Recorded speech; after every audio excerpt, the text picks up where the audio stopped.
My mother-in-law is a demon. Why do I say that? Well, my husband passes away. She should be grieving like I am with my entire family, but oh no, she comes knocking on my door at all hours of the night saying I was supposed to be in his will, not you. She believes that I'm nothing more than a dirty cheater. Well, you know what I'm going to do about this, mother-in-law? Let me tell ya. My name's Maggie, and my husband's Dan. Well, he died of a heart attack about 3 months ago. I haven't even had the courtesy to grieve over his death. Why, may you ask? Because all my mother-in-law, Grace, is worried about is giving everything my husband owned before he died. Even though all those belongings belong to his, wife, which is me, of course, as well as our children. I can't get it in her head that it does not belong to her. My husband and Grace always were close, but more like I'm your mother, and I own you kind of close, as she told him everything to do when it came to everything he did. He had to buy her groceries, mow her lawn, take her to the salon, tend to her garden, and do all kinds of yard work that she wanted done that was, completely unnecessary. The way I saw it was, if you can't do it yourself, why must it be done? I spent the last 25 years arguing with that woman about her treating my husband like a workhorse, just for the heck of it. She replaced her husband, who died relatively young, with her eldest son, my husband. She would call and make him do stuff for her if she could not do it herself. The kicker of this is that he would be in big trouble if he did not answer his phone immediately. She would ice him out, get snippy with him, and ask why he did not pick up the phone when she called. It didn't matter if he was on the toilet. If that man did not answer his phone when she wanted exactly when, it was such a big deal. What always bothered me was that my husband always told his mom she was the only one in the will.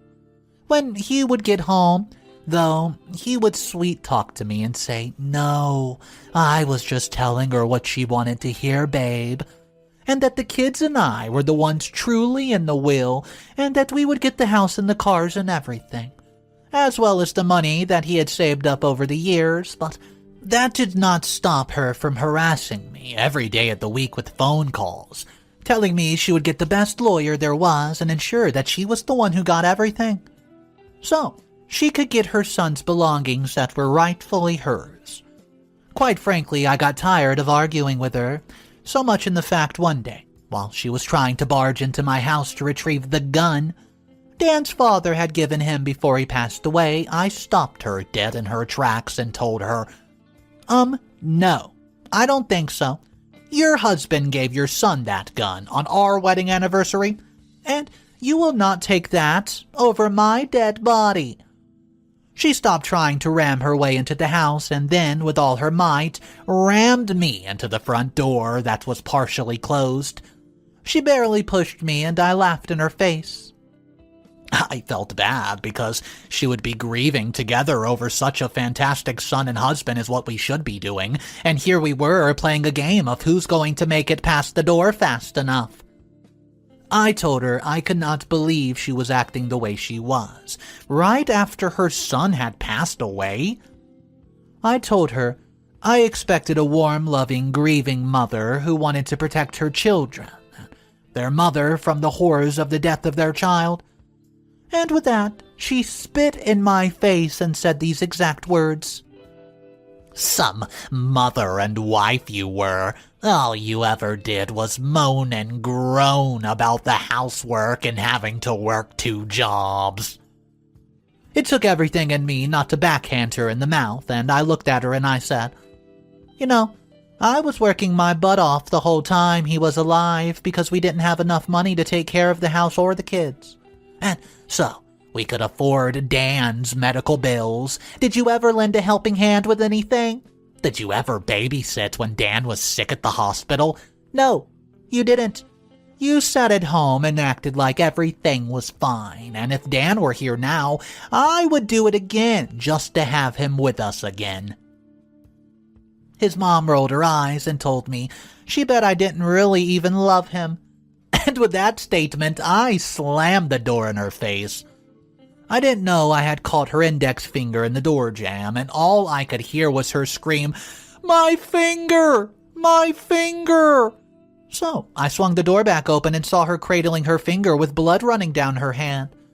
Well, I offered to drive her to the hospital, but she told me to go. You know what? Well, yeah. And then took off down the walkway to her car. I did not feel slightly sorry for her because I knew what was coming. And just as I was psychic, I get a phone call from a lawyer representing Grace. He told me the house, cars, and the money left in the will belonged to my mother-in-law, and I laughed so hard and told him he's crazy. I also told him that we already went through the will with my husband's lawyer, and that he had left everything to my kids and me. And the lawyer told me that Grace had found a different will in her filing cabinet that my husband had signed, which left her everything. I told him we would see about that because I was present when my husband had his last will made up, and I witnessed him sign it. He told me we were just going to have to see about that in court, and I told him I'd see him there, and that he would have the fight of his life. Well, I slammed down the phone and panic began to set in. Did that old little jerk forge a will from my husband and try to take everything my husband left my kids and me? My son walked downstairs for breakfast, saw the sullen look on my face, and asked me if I was okay. I told him that his grandma was trying to steal everything that Daddy had left for us when he died, and to my surprise, he rolled his eyes and said, "Go figure. She's always been crazy. Don't worry, Mom, we'll win." I rubbed the top of his head and told him to get ready for school. I also told him I would call Dad's lawyer immediately, and he grabbed his sack lunch and skipped out the front door. I slumped down into the kitchen chair and contemplated what to do. And that's when I remembered the camera that we had set up in my husband's room. Well, it was kind of like his death bedroom. He spent most of his time in his bed in the room, hooked up to these monitors and fluids. His heart was so weak he just could not get up and move around, and when we reviewed his will the last time, his Aunt Teal and Cousin Amber were both present, and myself. The entire moment was caught on that camera. I never understood why he wanted a camera in his room recording while he was just perishing, and I have no idea that a camera would be the one thing that helped us win this fight. I hurried up. I grabbed the phone off the hook and called Aunt Teal. It felt like the phone was going to ring forever. And her son Jason finally picked up and said, "Hey, bud, is your mom home?" And all I could hear was him pull the phone away from his mouth and yell, "Ma, phone." And then he talked back into the phone and told me that she would be on in just a minute. So I thanked him and I waited. "Hello, this is Teal." As soon as she answered, my heart began to race. Hey, this is Maggie," I said, knowing she would be wondering why on earth I was calling her, but she kindly asked me why I was calling. "Well, do you remember that day in my husband Dan's room when you, your daughter, Amber, and I were in there while Dan was going over his new will?" "Oh yeah, of course I remember. He was making sure the kids and you were the only ones on the will, and he wanted to do it in front of his camera, and I was relieved when I saw that." "Thank God," I sighed with the relief. "Why? What's wrong?" I tried to start talking, but I was talking so fast that it all got jumbled together, so Teal told me to slow down, start over. And I explained to her that Dan's mom was trying to say that Dan left everything to her in the will, and that she even found a will that Dan had signed at her house in one of her filing cabinets. Teal was shocked. "Oh, no. Well, you have video proof right before he passed away of him writing the will, honey. And wait, didn't we even hold the will up to the camera so it would show who was on the will in case something like this ever happened?"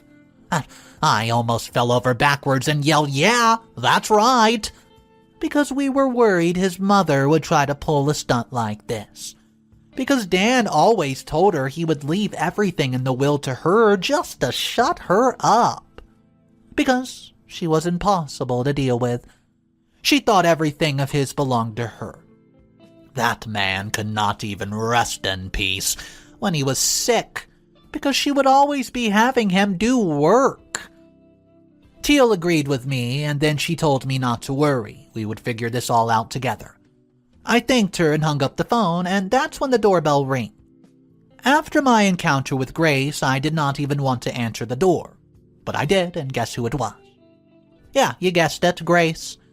I opened the door, and I first noticed her bandaged finger, and she was standing there with her hand on her hip.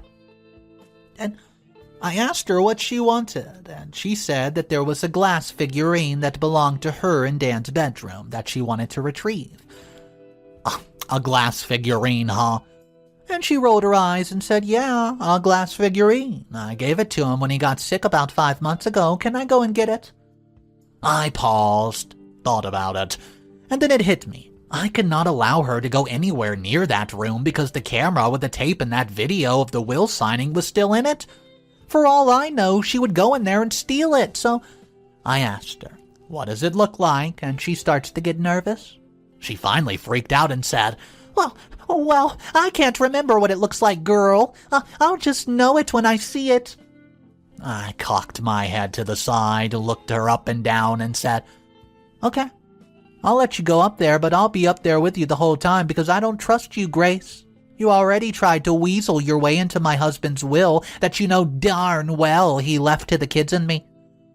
And she looked down with this evil smile and said, oh, that, well, I have to get what's rightfully mine now, don't I?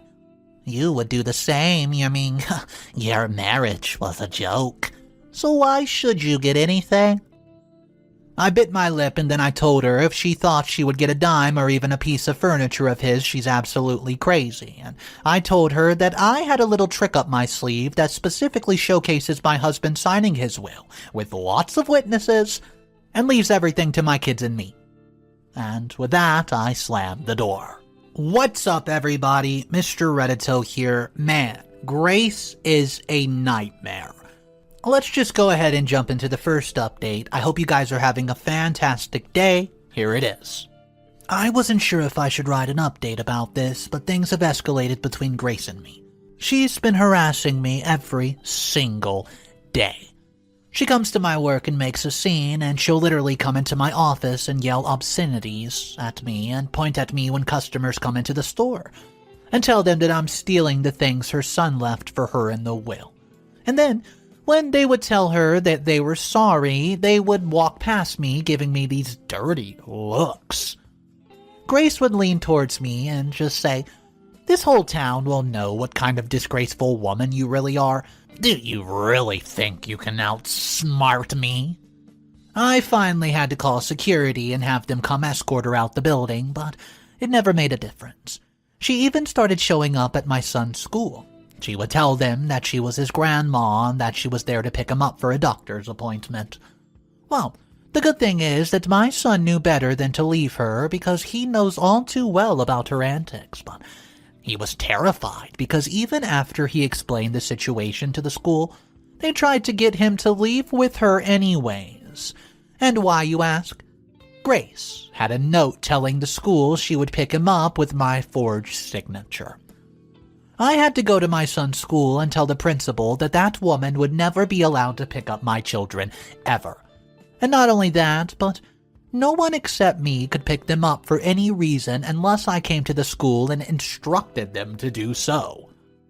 They knew I was not too happy by the anger in my voice and probably the look on my face, and I was furious that Grace would try to pick up my child from school. And only God knows what she even had planned. She just can't be trusted. So, I made a little trip over to her house to have a little chit-chat. I sped down Main Street and parked directly in her driveway, which I knew would drive her crazy, and I stomped my way up to her door. But before I could even knock, she already opened up a door, and, well, she was sharpening a knife. To what do I do the pleasure? What the heck did you show up to my son's school for? Oh, I was only going to take him to his father's grave to place flowers on it. When was the last time you went up there? Her answer caught me off guard, and I did not know how to respond. I thought about it and I told her we went up there just about a month ago. She says, "Yes, and the flowers on the grave have all wilted and died just like you will one day. Maybe even sooner if you don't give me what's mine." My mouth dropped. Oh, it was instinctful, so I hurried up and shut it. What this terrible woman did not know is that I had my phone on voice record in my pocket. Therefore, it was recording our entire conversation. Hey, I have to have as much evidence that this woman was out to get me as I could, and she was not making it very hard to get. Then she said something that I was not expecting. "You do realize I know the boy is not Dan's child, don't you?" She said as she sharpened the knife while gazing at the blade. What? How could she possibly know that? No one, including Dan, knew about the affair. All I could think to say was, "That's not true, and what the heck would tell you such a thing?" She laughed and told me she didn't need someone to tell her anything. When my son was conceived, she saw me leave my home with a nicely dressed man in a Buick Regal at 12 a.m. Shocked and furious, I turned on my heels, got into my car, and left. Update number 2. After finding out the news that Grave knew about my son not being Dan's, I was truly at a loss. But I decided to go over to Teal's house to tell someone about my affair for the first time in 13 years. I slowly drove over to her house, not ready to reveal the secret I thought I would take to my grave. But I needed to help fight against Grace if I was going to win in court. I pulled up at her apartment and put my head on my steering wheel. I was unprepared for this conversation, however, I needed someone on my side to help me devise a plan for revenge, to get Grace back for all that she's caused my family and me. I got out of the car, walked up to her front door, and I made sure to come at a time when our kids were in school, so no little ears would be hearing to eavesdrop and hear about my downfall.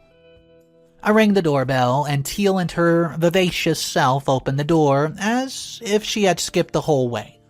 Her smile could have lit up the entire universe if it had gone black. However, as soon as she saw the look on my face, her smile seemed to disappear, and she said, "Oh, Maggie, what's the matter? Here, come in. So I reluctantly walked in, and she gestured me towards her love seat while she sat down in her recliner. All I could manage to say was that something terrible had come up with Grace. And Teal said, "Oh no, now what has she done?" I looked at her with tears in my eyes, and I explained how she tried to pick up my son from school, and then how I confronted her about it, and how she knew the one secret I've kept from Dan all these years. Well, Teal looked like she was about to cry and asked, "Can I trust you with this secret, Teal? To never speak a word about it to anyone, even though it'll probably come up in court? Please, Teal." "Oh, I need your help to keep the belongings my husband left for my family and me." And Teal wiped her eyes furiously, straightened her posture, and said, "Yes, of course, you can trust me with anything. I know how awful Grace has been to you and even to her own sons. I will help as much as possible, I promise." And after she said that, I spilled the beans on, well, everything.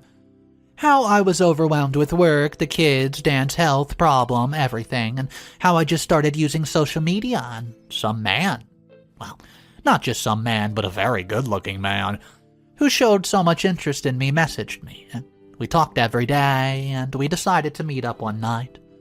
And one thing led to the other, and well, we got intimate, and it was around that time Zach, my eldest son, was conceived. I told her I never talked to that man again because the guilt ate me alive. I hated what I've done, and the fact that Zach could not be Dan's broke my heart, and with his health failing, I didn't think he could have handled the truth. Therefore, I never told him. And believe me, I regret it to this day, but I guess Grace was outside of my house that night that the man picked me up. Even strangers have pointed out how Zach doesn't look anything like the rest of us. But Dan never suspected a thing, and I think Grace was going to tell Zach about the affair that day she tried to pick him up from school, and I don't know why. or how it could possibly help with her court case, but Teal, I need you to testify against Grace about Dan signing the will right in front of you. He wrote that will one day before he passed away, you know. So whatever will Grace thinks that she has is void, because I had a lawyer make the will official. Teal agreed to help me testify, and we spent the next hour going over what we would say in court. Update number 3. After I left Teal, that day we scheduled a meeting at my house, yesterday, to go over the plan to take down Grace. But Grace was not done harassing me. She went as far as to tell my youngest son Abel that it was my fault his dad died. My son was distraught and I could barely console him. The bad thing is, I don't even know how she was able to talk to him. I don't know if she stopped him on his walk home from school or if she called him on the phone when I was out in the garden. I just don't know. But it took a lot of convincing to get him to believe that I was not the cause of his father's death. I had to break out all his medical records and explain all the conditions right there to him. I even gave Dan, providing physician, a call, and had him explain Dan's death to him. I'm going to have to send him a thank you basket for doing that, I know it, but anyways. Teal came over, and we sat down, and I gathered the videotape, the will, and the voice recordings that I had of Grace threatening to kill me if she didn't get what she wanted from what my husband had left us when he passed. I put the videotape in the VHS player and watched through it. It was so hard to watch him as he lay in the bed withering away. I started bawling my eyes out and Till told me to go in the other room. She would find the spot on the tape where we were all standing around watching him write out the will. Therefore, I stepped into the kitchen and waited. "Found it!" Till yelled from the other room, so I hurried and ran into the living room and watched it with her. It showed everything perfectly. All of us surrounding him, witnessing him write out everything that went on to each person, and we zoomed in right there on the signing of the will. So no one could say he was just writing on a piece of paper, and I could have sworn I've taken it to the lawyer to have him make it official, but to my wonderful surprise, he was standing right there in the doorway in the video. And once Dan was done writing and signing his name, the lawyer came over and made the document official. That evidence was enough to completely destroy her in court. And then I had a great idea. Well, Teal, do you think your daughter Amber would also testify in court about the will since she was in the room when it was signed? And Teal thought about it for a second and said, well, she's away at college about an hour away, but I will give her a call right now. I thanked her profusely, and then I got onto my laptop and got set up for my smartphone was linked to it, and then I downloaded the voice recording of Grace threatening me about the will. I downloaded it to a USB drive. That way I could easily give it to the judge to have him place it in a computer in the courtroom to play it for everyone to hear. But then my heart sank. What if Grace says that's not her voice on the recording? So I come up with a plan to tell Grace and tell her I would bring over the figurine that she tried to receive from my house that one day, and I would have my little pinpoint camera placed on my jacket, so I could videotape her talking. That way, if she does deny being the one talking on the recording, I'll have the video of her talking as well, which will sound exactly the same. She won't be able to get out of it. Well, once Teal was off the phone, I told her my plan, and she thought it was absolutely brilliant. She told me that Amber would be willing to testify, and I hugged her and told her I had to go to Grace's house now. So I asked her to lock up on her way out, and I grabbed the ugly little figurine, which I'll be honest with you, my husband hated. He said it freaked him out, but anyways. I drove over to Grace's house, pinpoint camera in place of my jacket, and I rang that doorbell. She came to the door and said, "Have you figured out if your house, cars, and money are worth your life yet?" She laughed while throwing her head back, and I just handed her the figurine and said, "I'll see you in court. Hope you're ready to lose because you have one heck of a fight on your hands, and you don't even know what you're about to walk into." I turned around and got into my car and sped off. Update number 4. Hey guys, it's been a week since the court date, and I could not wait to get on here and tell you guys about it. I'm sorry that this update's taken so long to come out, but so much has happened. Well, let's begin in the courtroom.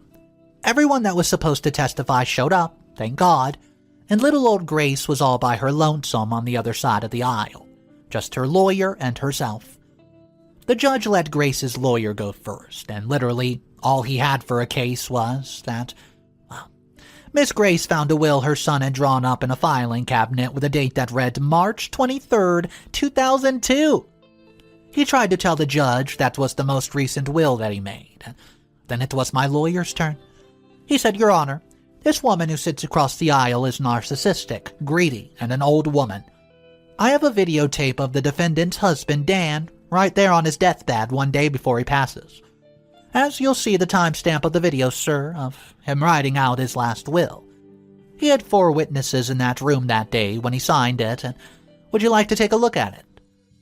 And the judge told him to go ahead, show it to us. So he did. And he saw everything my husband wrote in the will, specifically leaving everything to my kids and myself. And the close-up of him signing it, and the judge turned away from the monitor and told Grace's lawyer, "Well, that right there is enough for me to judge in their favor." And then my lawyer said, "But wait, Judge, there's more. There's a video recording, voice recording, and 2 witnesses to justify." And the judge said, "Very well, let's hear from the witnesses." So Teal testified about Amber testifying that Dan wrote out the will specifically to give it to his wife and children, and nowhere on the will was Grace ever mentioned. Afterward, the judge heard the voice recording of Grace threatening me if I did not just give her the stuff that was rightfully hers in the will. And then the icing on the cake. The video recording of me giving Grace back her figurine, and the judge witnessed her ask me if my house, cars, and money were worth my life. The judge turned back away from the monitor and told Grace that she was lucky he did not send her to jail for this threat. But she would be put on probation for 5 years, and restraining orders would be put in place immediately for my whole family to keep Grace away from us. The only reason we got the restraining order was that my lawyer mentioned the school incident and how Grace told my son that I was the reason his father died. So, that day, we won. I got to keep my home, cars, and the money, which means life can go as normal as it possibly can. I sure do miss Dan, and I know he's smiling down on me right now because he never did get along with his mother. And if he knew that she put us through this whole time, it's hard telling what he would have done to stop it. Teal and Amber both have become like sisters to me. We meet up every Monday and have lunch, and I even gave them both $10,000 from the money of the will for helping me defeat Grace. Of course, neither of them wanted to take it, but I placed the money in a trust fund. So, they get payments every month whether they like it or not. My kids and I are living perfect lives now. It's not the same without their daddy, but it's definitely better without their narcissistic grandmother coming around every day. The story's moral is that greed is a sin, and it'll cause you to do some crazy stuff. Just hope and pray that you never try to hurt others just for a bit of cash. If you're meant to have it, I guess you will. So this story had so many avenues. It was crazy, full of drama, everything you can imagine. But I'm caught up in the comment section on this one because, well, it seemed like every single person was on OP's side through the first few updates. But the second OP releases the news that, well, she cheated, and the son is not who we thought it was. It seemed like everybody changed. Everyone in the comment section was saying, see, the mother-in-law really isn't that evil. She must have been onto something. She knew the true intentions of OP, and we're simply not getting the full side of the story, and neither did the judge. Well, I want to know from you guys, because this story was so deep. What would you do if you were OP and your secret gets aired to the world and you have to come clean? I want to know also what you would do if you were on the mother-in-law side and you just think, my son passed away and now this dirty cheater is getting all of his stuff and I'm just left out to dry. So yeah, there's really sticky situation on both sides. Let me know where you fall. Whose side do we take on this one? Help me out, guys. Let's discuss it. I hope you guys enjoyed it. My name's Mr. Reddito. If you're new to the channel, I release a story every single day. hit that subscribe button for more daily videos, and remember, it's cool to be kind. See ya!